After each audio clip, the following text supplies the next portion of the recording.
Sa video na ito, ipapakita namin kung paano i-activate ang Kwenta Pro Premium Plan ng free sa loob ng 30 days.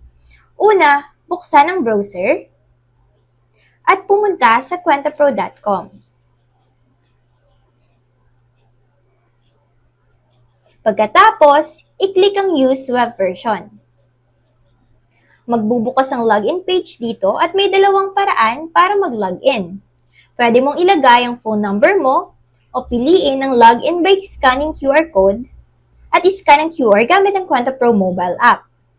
Pero sa video na ito, phone number login ang gagamitin natin. I-enter ang phone number,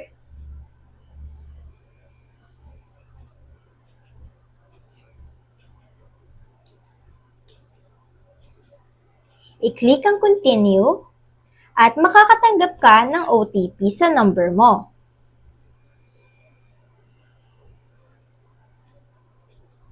I-enter lamang ang OTP para makapasok. Pagkatapos mag-login, lalabas ang page kung saan makikita na ang Kwenta Pro web version ay under ng premium plan. Mag-scroll lang pababa at makikita mo ang dalawang options. Upgrade now o Start 30 days free trial. I-click ang Start 30 days free trial. Basahin mabuti ang terms and conditions. Tapos, i-click ang Start free trial.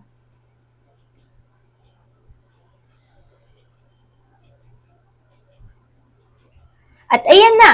Successfully activated na ang 30-day free trial mo. Pwede mo na ngayong gamitin lahat ng premium features ng libre sa loob ng 30 days.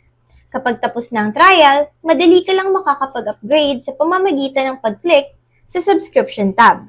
Salamat, and let's manage business smarter and digitally with Kwenta Pro.